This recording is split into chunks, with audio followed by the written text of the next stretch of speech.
Let's talk about some more helpful tools, and they revolve around momentum. Momentum helps overcome one of our biggest challenges in technical analysis, and that big challenge is detecting when a trend is about to end, or is it a minor pullback? Is the trend ending, or is it really just kind of a minor pullback or minor temporary change and the trend's going to continue? Momentum tools are terrific at overcoming that challenge. So let's talk a little bit about the basic concepts of momentum, and then we're going to share some specific tools that help you later in this section as far as around momentum.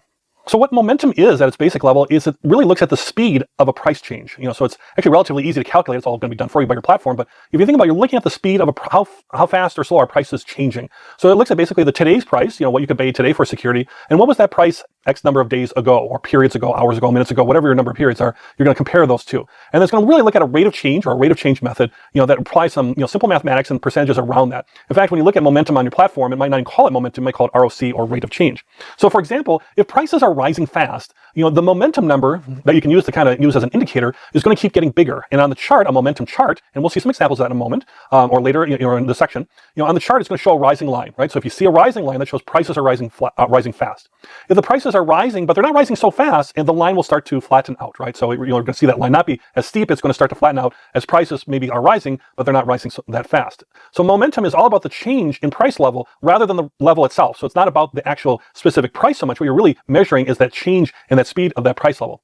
So you might say, well, that's great, but we want more. We want even more. And it does quite a bit more. It will measure the amount of that acceleration of that price change, or deacceleration of that price range, depending which way you're looking at it. And then also the amount of that rate of change. Momentum indicators also will eliminate as much noise as possible by looking at those changes. And you can kind of see momentum in the context of an overall price range, that highs and lows, what's momentum doing, what's happening, if our price is accelerating, all that kind of stuff. And it can really give you a good indication of whether a security might be overbought or oversold situations. Overbought where it's pretty much everybody's going to buy it at that certain price level you might be ripe for a time for it to kind of go backwards or go on a downtrend, or vice versa, where it's oversold, where it's just price has been really pushed to the bottom, maybe real quickly pushed to the bottom, and it's really ripe for a turnaround, and it might be a good buying opportunity for you. So it's an indicator that can really help with that. Is a momentum indicators that we have here can be used really well for that. And a lot of people like to use momentum really more so as a confirming indicator. I like that idea too. So if you're evaluating, it helps you to evaluate the strength of a trend that maybe another indicator is saying there's a trend. So your primary indicator is saying there is a trend, whether it's up or down, there is a trend, and maybe it's something like the confirming a moving crossover, or a price, moving average crossover, whether it's price or the two crossovers crossing over each other. You could say, I think there's a trend here. I'm seeing a price crossover. I want to confirm that with this momentum, with a momentum indicator, to see if this is also saying that we might have a situation for a good opportunity to buy or sell by looking at that price change, acceleration and deacceleration.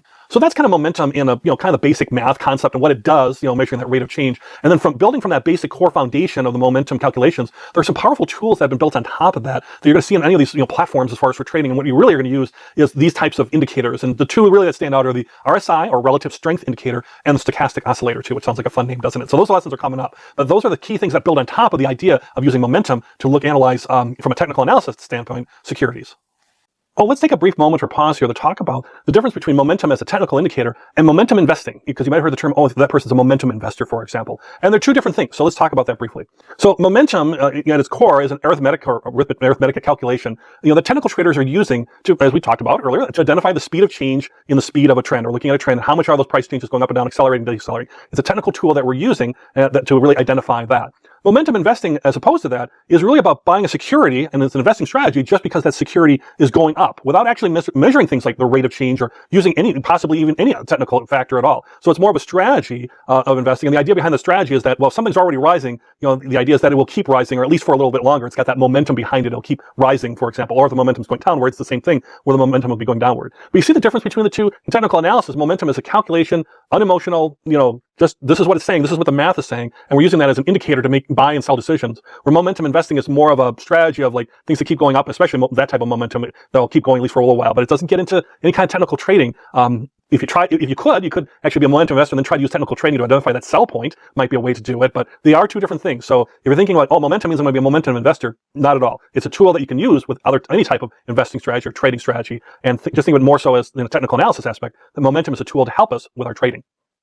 Okay, now that we understand what momentum is, let's now see how we can use it as an actual trading indicator, where we can recognize buy and sell signals around that. So it's actually very simple to use and simple to recognize, which makes it a nice indicator. It's always nice to have indicators that are visually appealing and really helps to kind of confirm or strengthen your choices. By the way, if you're using a trading platform, a lot of times they may not list it as momentum per se. They might call it rate of change, or an abbreviation of ROC. So if you see ROC, that's momentum. That's the classic momentum indicator. We're going to learn later about RSI, relative strength index, and stochastic oscillator, and other types of momentum indicators, but this is the core kind of basic one that everything kind of builds from. So let's learn about that and use it as a trading indicator. So when you're looking at the part of a chart that you would add onto your regular price chart, actually, usually it's on the top or the bottom when you add it onto your price chart, and you would see like this kind of little breakout, and it would look a little bit different than your regular price chart. I don't know if you're already looking at and see how it might be a little different here, or looking at Tesla and Procter & Gamble as a couple examples, and you can see they're different because they're different stocks, of course, they're different securities. But if you look at it, you'll see that the time is still the same. Oldest time is to the left, going to most recent time to the right. But if you look on the right-hand side, what is represented is not price. That's a real important thing. Tesla is not selling for, at this point, $35.94, and Procter & Gamble's not at 76 cents. So what it is, it's not a price, it's a percentage. And you have a zero line there, you see the zero line, and if you're above and below, it's a percentage above and below that price. And that will tell us things as far as being above and below the price. So if we looked at Tesla there on the top, it's at 35.94%. And then we're using you see on the upper left where it says a rate of change, or ROC. So as I was mentioning, that might be what you will find on your trading software. We have it over 10 periods, which is a standard for using for momentum as far as over 10 periods. And so you might be thinking, if you start looking at this and say, okay, what might be important as far as deciding whether to buy and sell, hopefully you're looking at it and you're thinking, oh, maybe that percentage is important. How big the percentage is important, but really what might be important is whether it's above or below the zero line. Is it a positive number or is it a negative number? And if you were thinking about that already, great for you. If not, let's talk about that, because you're right on. The zero line equals the price basically X number of periods ago. So in this example, we mentioned we were looking at 10 periods. So the zero line indicates that will give you an indication how much above or below that percentage was 10 periods ago. So again, we're looking at acceleration, deceleration, we're looking at momentum. Again, not price on the right-hand side, it's a percentage. So you see it's a 35.94. So the signals that you want to be watching for, and where it makes it visually appealing and easy, is it's a buy signal if it crosses above the zero line. It's part of signaling an uptrend. So if you look at Tesla here, you can see it crosses below and above the zero line, several times, or a couple times, but mostly it stays above that zero line. So if it crosses above the zero line, it's an uptrend signal, and it's a buy signal. You'd sell if it crosses below the zero line. So that's basically signaling a downtrend. The percentage is up or down, or show you the strength around that momentum too. Something that just barely crosses over that zero line, shows that it's an indication you might want to buy if it's going above it, for example. But it's the strength of it, if you wanted to wait to see, make sure to kind of confirm and let it be stronger to build out, higher above that line would show you more of a stronger number around that way. If we look at it, it's pretty simple, but if we look, sometimes it does diverge, where momentum and price move in the opposite directions, maybe ever so slightly. So if you see that, technically both are going in the same direction, because momentum is really measuring speed. It's more failure to confirm the price move if it's going a little bit in the opposite direction. So if you see this here in this example, it's above the zero line, which is a buy signal, but it's just headed the opposite way slightly. If you look below to the chart, you can see where we've got our candles, just slightly different. Might start be going sideways in the price chart, and you can see the momentum indicators kind of going along with it too a little bit. It's not a huge example, but it gives you an idea of what it might look like if there was a divergence going on. And you can also see that the volume in this example is really steady or low. So that's, remember, we would think of volume as a way of confirming things. So if this was a definite crossing below the line and volume was high, this would be an example, or rising maybe, this would be an example where, that sounds like a pretty strong sell signal. Or this might not be as strong a sell signal or a change, going below the line. And as you can see, it kind of ticks back up a little bit, as far as going up on a little bit of an uptrend after we get outside that little red, rectangle bar I highlighted. But then it starts going down from there. And as you see it go down to the right, you'll see how it's now crossing below the zero line up above in the momentum indicator. And that's what we're looking for, is when it crosses below, we want to sell and get out before it goes down further, is the idea. Here you can actually see there's a breakaway gap in here. I'll take out, you can see the breakaway gap. As we remember from the gap lesson, it jumped way up as far as price, overcame the range of the previous, in this case, days. It could be minutes, hours, whatever your trading range is, but this is days. So you see it had a breakaway gap that was then reinforced with a little bit of a pullback there after 2 days, but then only for a couple days, and then a strong trend going forward. And you can see how that the momentum indicator crosses above the zero line right around that same time and then starts reinforcing that. So that's another way you can use to help reinforce that maybe your breakaway gap is really something that's going on. In fact, if we look at it a little bit closer here, you can see that not only is the momentum kind of confirming it, but also we have our volume as another confirming measure. So we can look at this and apply some of our different lessons and say, I've got a breakaway gap. I waited for it to develop, because you want to make sure the trend develops. I did that, so hooray for me, or for you. And the momentum indicator is rising above the zero line and certainly going well above it, so it's kind of confirming that. And the volume going from some very, very low volumes, right before it kind of confirmed it. So if you see that, you've got really basically three indicators kind of confirming each other, particularly in something like a breakaway gap, which we know breakaway gaps are designed to lead to higher, strong trends, right? So that's a strong indicator showing a strong trend going forward. So at this point, you should be very happy. Yay! That's what a good strong indicator confirmed 3 ways. Again, nothing's perfect, but that's a really good strong indication you would have came across, confirming it with multiple different things beyond just the breakaway gap, which might have been your primary indicator. So momentum is pretty easy to recognize on a chart, but there are a couple little things to understand and a couple little tricky things too, just to be aware of if you're using a momentum indicator. And you may think, well, when the momentum line is horizontal, you may think that momentum has stopped. That it's basically stopped in its tracks. So that's actually not so. It's actually the acceleration has stopped, or it's starting to slow down, and it's going to accelerate or deaccelerate, or it's deaccelerating, now it's going to accelerate maybe in a different direction, possibly as it flattens out, it might go up or might go down. But it hasn't technically, the price hasn't stopped or the momentum hasn't stopped. And that's the other thing, when you look at momentum, your eye will naturally line up with the price. It's okay with that. We did a little bit of that in the previous lesson. But you think there's a strong correlation to that, where what you're seeing on the chart. And that can be true for sure. That's the whole idea of using momentum, but it's not always true, as far as, an exact lineup there as we learn there. So that's something just to be aware of when you're looking at momentum. A couple other things too is, momentum sometimes does mirror the price move, because momentum is tracking the closing price X number of days back, certain number of days back. So we're looking at that. It will appear as a smooth line, a smooth price line. And the more days in your look back period, the smoother the line. We had used another lesson, the example of 10 days. If we had gone further back, like 20 days, that will actually smooth out the line. So if you have some real highs or lows, some outliers, that'll continue to smooth that out even further. But unlike the moving average, it does not include all the days in between. By omitting that extra information, the line gets smoother. So what I mean is, we're looking at 10 days back. We're looking at the price on that 10-day back. So if that was an outlier, that would impact your momentum. But it's not looking at the prices that are happening in between, like a moving average would. And that's what we're talking about. How if you have a one-day price spike, you may see a jump in momentum for a moment, but later you will see a sudden drop as the data is excluded from the series. So you have that one-day price spike. Let's say it's a price spike up. You're going to see your momentum indicator have maybe more of a change, maybe more of a dramatic change, and then it's going to account for that in the next day as it looks back at its look back period. So the spike situation is where it pays to look at price bars. Right, we had a whole section around spikes, and obviously looking at your open, high, low, close, your candlestick price bars, and not just look at momentum, as that could be a little bit misleading. So don't necessarily trade just on the momentum indicator. Again, different than momentum investing, but it's just trading on the momentum indicator. In fact, I think where momentum really does well is using momentum. Some use it as a primary indicator, but I think it works best as a secondary indicator. So you're using another indicator, for maybe your price or you're seeing something form, maybe a doji or something like that. You're using a gap. We looked at a gap. You're using something else, and then maybe you'll use momentum to confirm that. So it's best to use it as another indicator. And if you're using it with another indicator, you can have your other indicator be the primary and then momentum be your secondary. Or you could also use momentum as your primary at that point, but you would use something else to kind of give you confirmation on it. It's really best with momentum to have some type of pairing and not use it just all on its own. Now, there are ways to adjust momentum or filter momentum too. If you shorten the momentum time frame, like we use an example 10 days, but if let's say shorten it to real short, like 3 days, it'll be more responsive to price changes. It's going to be the more recent prices, right? It's only a 3-day look back as opposed to a 10-day. Again, it's only looking at that specific day. That's what momentum is versus a moving average. But the idea is it'll be more sensitive to those price changes. And if you have a shorter time frame, it's going to show more buy and sell signals. You're going to have more whipsaws, where you're more frequently trading, and you might have some potential losses based on false trend signals, or maybe some more expense there, depending on how you're placing your orders, because you're going to have more trading orders. And that if you reduce your time frame as far as momentum to have it be more responsive.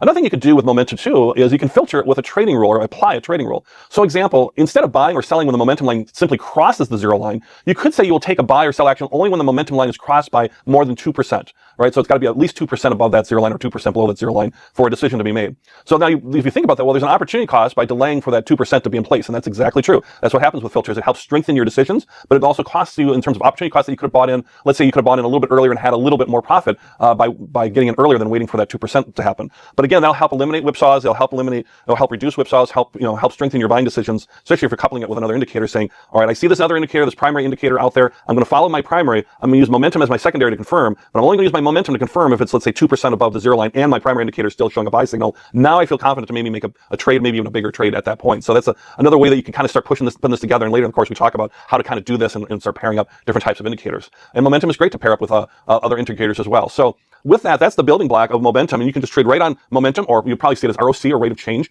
and that's very, very effective. But there's a couple other ones that I want you to take a look at here that are in the momentum family that build on that. And so let's look at those in the next couple lessons here, and then you can kind of choose which one you like best.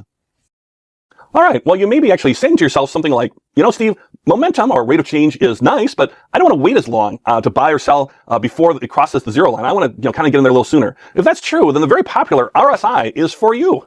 So RSI, or Relative Strength Index, is a momentum indicator, and it's a much faster than the rate of change or traditional momentum as a signal that an impeding price change may be happening. So it's a good tool. How a lot of people use it. It's a good tool for profit taking, recognizing maybe my security's gone up in price and I've got some profit, and now I'm watching this RSI to see when I might want to sell or take that profit out, because it's going to give me a little faster signal than, let's say, the traditional momentum indicator, or ROC. It can be less reliable though for buy and sell signals, so you have to kind of think about that as well. It's good, but it might be a little bit less reliable in terms of deciding the actual time to actually buy or actually sell. But it can give you an indication that something's changing, something's coming, So you can use other indicators maybe to determine your buy and sell signal, like I'm going to buy or sell based on this primary indicator, but then I'll use something like RSI to kind of confirm that and say, yeah, RSI is a little less reliable, but these are real reliable. So I'm going to use that RSI as an additional confirmation, and then I'm going to make my trading move. So that's where RSI can be really powerful or strong in that way. So mentioned as part of the momentum family, and so it means it's looking at the relative speed of the price changes, with how is it accelerating, deaccelerating. And the difference is it's going to use averages over several days rather than a single price point. So you remember from the traditional, the ROC momentum lesson, or rate of change, it's basically if I was looking at 10 days, I would go back 10 days and look at the price there for momentum and using that, the system, the platforms automatically calculate. But it's basically a 10-day in that example look back, and just that. It doesn't care about what happens in between. It's just that 10-day one. RSI is nice, where it's going to use the averages over that period to kind of give you a better kind of look at far as the signal in terms of price points, and that is what helps it to be more sensitive, let's say, than a typical ROC, and be able to be more faster acting than traditional ROC as well. So for those who love math, you don't have to calculate this. The trading platform will automatically put you in nice little lines and charts, on your chart. So, but if you're wondering, this is the kind of the calculation behind it, as far as there's a step 1 and a step 2 to kind of figure out the RSI, or relative strength index is the combined to do. The one thing you want to take away from those, as you can see from the math part of it, is RSI is what's part of is momentum, but it's also part of what's considered the oscillator subcategory, subfamily on it. Basically, what an oscillator does is it converts the positive numbers between 0 and 100%. So we remember rate of change. We had a 0 line, and we could be above 0 or below 0. There's no 0 line. Well, there's a 0 line, but there's nothing below the 0 line. It's going to be all positive numbers. And most of those ranges, and most of those things you're going to see are going to range between 30 and 70%. And when you're actually seeing things on a chart, you're going to see that. Also, the default for RSI, as far as how it was developed, is 14 days, 14 trading days, is the standard for RSI time range. You could use other time ranges. You could use 14 periods, so it could be 14 hours, 14 minutes, whatever you might want to do. But the standard was built around days, which is 14 days as a standard for an RSI. If you go longer than that, you're going to see more false signals taking you out of maybe a possibly longer trend. If you're going longer, and if you go shorter, you might experience more frequent trading, because it's going to give you signals to be buy, trade, buy, sell, more frequently. So 14 days seems to be the sweet spot when you're using an RSI, and I would tend to recommend just staying with that. It'll be a default in your trading platform. You can change it, but that would be kind of the default and what I would recommend using too. So what really RSI is telling us is it's going to really tell us about overbought and oversold conditions. That's a big thing that's going to tell us about. So if you think about an overbought condition, traders are thinking the current price rise trend is at an extreme, right? It's overbought. The prices have gone up to the top, and traders are starting to think, oh, it's starting to settle down now. There might be less people coming in to buy. It seems a little overbought, so we might be ready for a turnaround to happen at any moment where the prices are going to start falling now. So we might want to take our profits now. We might be getting towards the peak. Again, it's hard to predict the actual peak and trough of a price, but the idea is you want to get as close as you can. And so when you have this overbought condition, your RSI line is going to cross above the 70% line. So that's kind of the magic number, the one you kind of keep in your head, and we'll show you in the examples here coming up. But when it crosses above the 70% line, that's showing there's an overbought condition. And if you own the security now, it might be time to sell. You can use as a primary. You can use the RSI as a primary tool to be watching for these overbought conditions, or it's also really good as a confirming indicator too, using with other indicators. Oversold conditions would be kind of the exact opposite. Traders think the current price has fallen to an extreme. It's gone way too far. And there's few sellers right now, and the price is relatively cheap, and people are not willing to sell anymore. They just think it's gotten way too low. So it might be ready for a turnaround in terms of going back up. So buyers are starting to come back in, and as it starts to go back up, even more buyers will come back in, particularly if a trend forms. You'll start seeing a lot of buyers coming in and really drive that price up. So with the RSI, a security would be oversold when the RSI crosses below the 30% line. So above the 70% line, overbought. Below the 30% line is oversold. Again, you can use that as a primary, or it's also actually very good as a confirming indicator. Also note too, in terms of overbought or oversold, that when trends are strong, the stronger the trend, in securities can be overbought or oversold for longer periods of time. And that makes kind of sense, right? We've already got this long period of this strong trend that's well established. People are going to be a little less reluctant to get off that trend because it already looks very good. So by using RSI, we can kind of recognize, hey, the train might be coming to an end here, or might be coming to the station, time to maybe sell my security. So if we own it, let's say in an overbought condition, like, oh, okay, you guys are still excited. We've been having the strong trend for a long time. I've got another indicator saying, a turnaround might be coming, and my RSI is telling me a turnaround's coming. Might be a great time to get out. So that's how you can kind of use it as far as that relative strength index, looking for those overbought and oversold conditions. And that 70% and the 30% line are the key parts to that. Let's take a look at that. So if we look at this sample RSI chart here, and as we know, the relative strength index, if the lines are crossing below 30%, that means it's oversold, and would be a buying opportunity. And if the RSI crosses above 70%, that's indicating that we're looking at an overbought situation and a sell opportunity. In this example, and the ROC, of course, is related to the 0 line, so this is not on here yet, but we'll talk about the comparison with the rate of change in a moment here. But as you can see, on this particular one, it never does get to the 30 line. It never does even, it gets close, it gets around 50%, which is an indecisive area. It could go either way. But if we look at this particular chart, it is telling us that there are periods where it's above 70. You can see in the far right where it's in the upper left too, it says 83.11. That's the actual measure. So not only is it above 70, it's actually quite above 70. And in this particular chart, it colors it in, which is nice to be able to visualize that easily as well too. So those would be, traditionally, it would be like a sell type opportunity when you see that.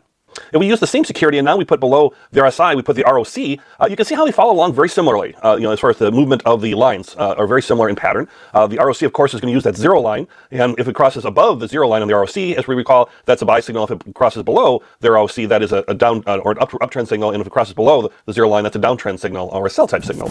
Now, if we look at these together, one thing that you'll see here is you notice how in the ROC, how it goes above and below the zero line pretty frequently there in the middle. That's that whipsaw effect where it's going whipping above and below the line, causing a lot of frequent buy and sell signals. And the RSI above does not have that. Remember, the RSI is at 70 and 30. If you look at that same part of the chart, there's no buy and sell signals. It's really truly showing that there's a period of indecisiveness. So you wouldn't be as actively trading. You wouldn't be potentially taking on more either for fees or more potential for short-term losses around this because it's filtering all that out with the RSI. And that's why a lot of people really prefer the RSI from that aspect, as it does tend to take out those whipsaw actions, as you can see in this example here.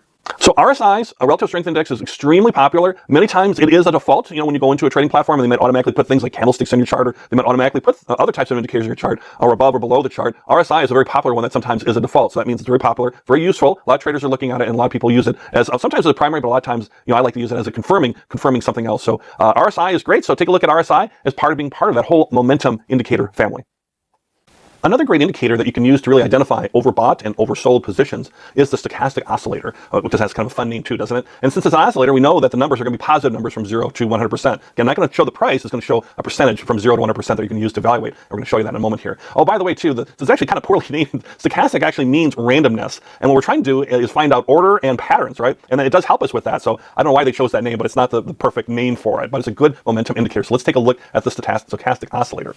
So what it does is it looks not only at the closing price, but also how near is that close to the high or low of the day. We saw in some of our other types of momentum indicators, we're really looking at closing prices in a look back period, and whether that's a certain day or an average. Where this is going to get a little bit more mathematical and also look more how does it reflect both the high and the low of the day as opposed to just closing. So for example, if you have a close, the closing price is near the high, and each high is higher than the day before. Not only do you have an uptrend, but you have an uptrend that is accelerating. It's getting faster. It's getting stronger. So in a rally, prices will keep going up like that. Prices will keep going up, and you expect the price to close near the high of the day. In a sell-off, the opposite, prices are going down. You expect the price to close near the new low of the day. So in the example and in this little description, you can kind of see we're trying to measure, how strong are these trends? Are they accelerating? And stochastic oscillator, using that mathematical equations behind it, does that for us. In fact, if you're curious about the math behind it, here you go.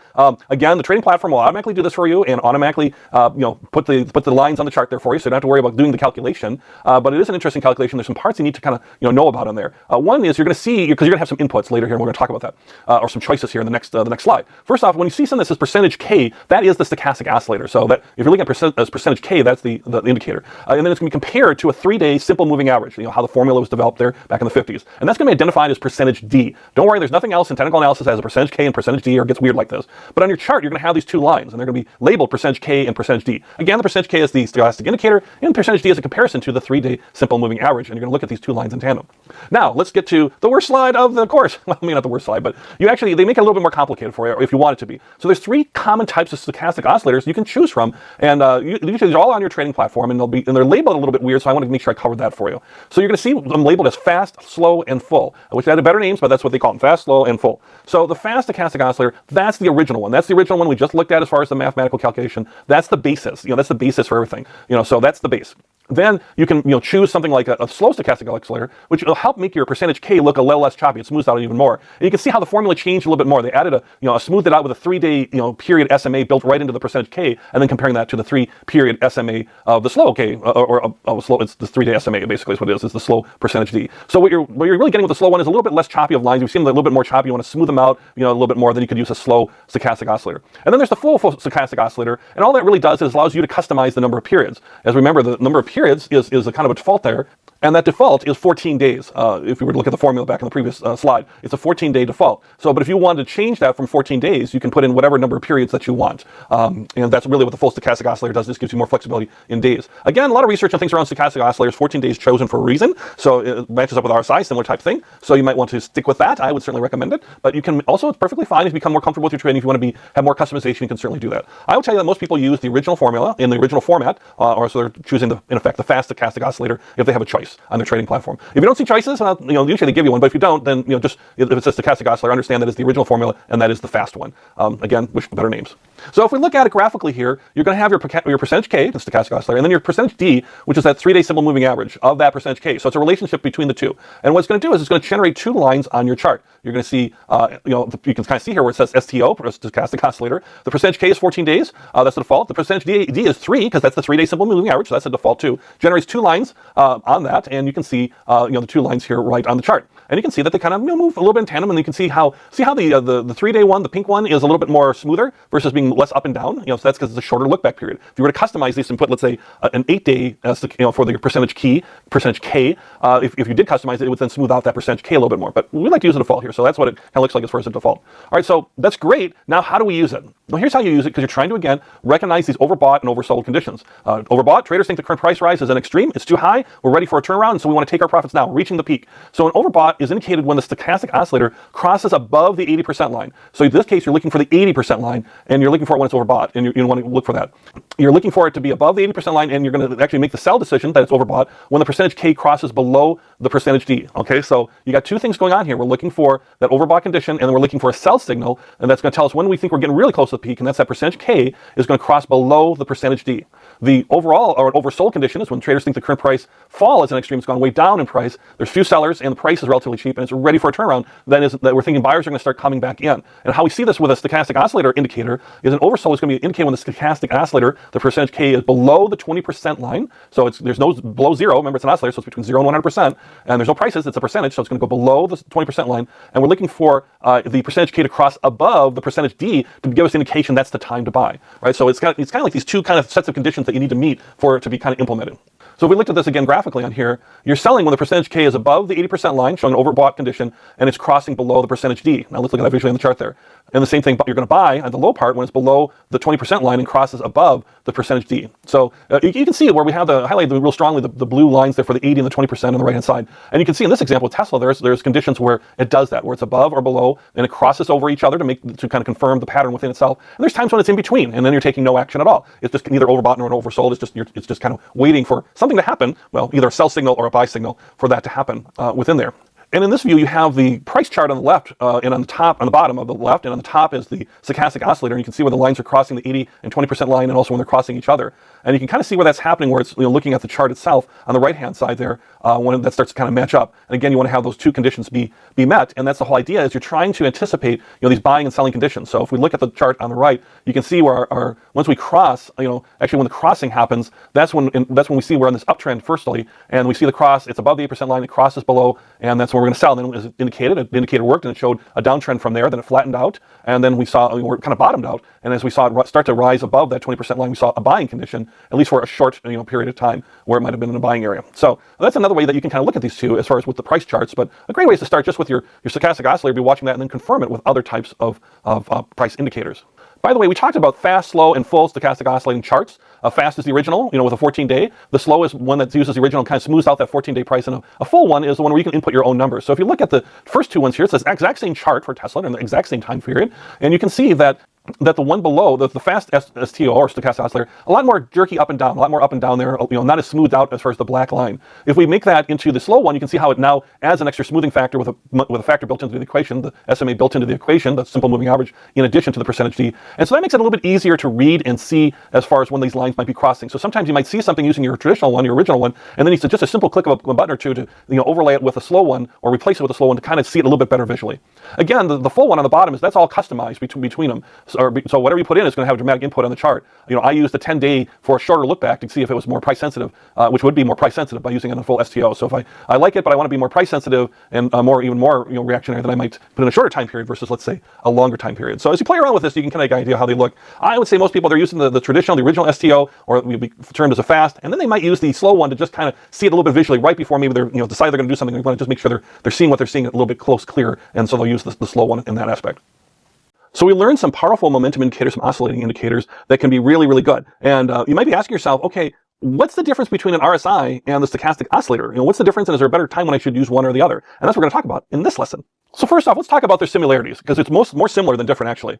So with the stochastic oscillator and the relative strength index, they are both widely used. So they're both widely used. They're both very, very popular. They're both momentum oscillators. So that means it's going to be between 0 and 100%. So they're all going to be percentages, and they're all going to be positive numbers. They're really looking at these overbought and oversold situations. That's what we're trying to identify as we get closer to peaks and troughs of overbought and oversold securities.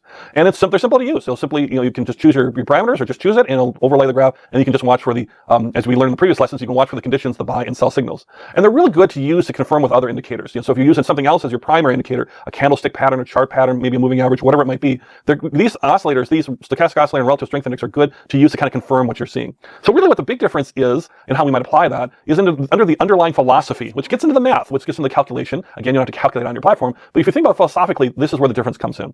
The stochastic oscillator is predicated on the assumption that closing prices should close near the same direction as the current trend. So if you've got an uptrend, you should have uptrending closing prices, and that close should kind of close near that same direction or in that trend. So it emphasizes that trend part of the closing prices. The RSI is designed to measure the speed, the acceleration or the deceleration of price movements. They both kind of do that a little bit, but RSI, that's really all about speed. That's really where it shines and where its strength lies as far as in that. So key is which to use when. Is there a strength of one over the other? Well, they're both actually very good in what they do. That's why they're so similar. So it's more the similarities. But if we were to nitpick and say, well, if we were to really say, oh, okay, what's the best for each of these versus they're both good in any of these types of markets as an oscillator, as a momentum indicator, a stochastic oscillator it tends to be best for choppy or sideways markets. Where there's no great trend identification. There's nothing great where we've seen a trend be identified because it's trying to help identify, or it's kind of helping you decide whether it's overbought or oversold. There's not a clear trend. And so if it's used in a strong trend thing, sometimes that can cause a premature exit. Let's say if you're in a strong upward trend and it's accelerating, the stochastic might not show that as much, and you might exit a little bit sooner with a stochastic oscillator. As opposed to, let's say, the relative strength index, which is really great for trending markets. Is it accelerating that trend? Is it keeping getting strong, or is it decelerating that trend? And that trend could be either up, an upward trend or a downward trend, but it's really great for those markets. Now, as we saw in the lesson RSI, it can also help reduce the choppiness and things of whipsaws that a standard momentum, the basic ROC or rate of change momentum indicator uses. But if we were, and that's why stochastic oscillators and relative strength index are both, I would say, better than the momentum indicator overall, depending how you use it, but that's just an opinion at that point. But the RSI was good for identifying and taking you out of that less trading range too. So this is, again, all real kind of nitpicky stuff, real kind of detail stuff around it. But I would say certainly if you've got a market that's really trending strongly or trending and you're working a trend, I would definitely tend to rely on that RSI. Stochastic oscillator can give you those false signals in those trending areas. So really the big takeaway from this is if it's a strong trend, either way, use the RSI.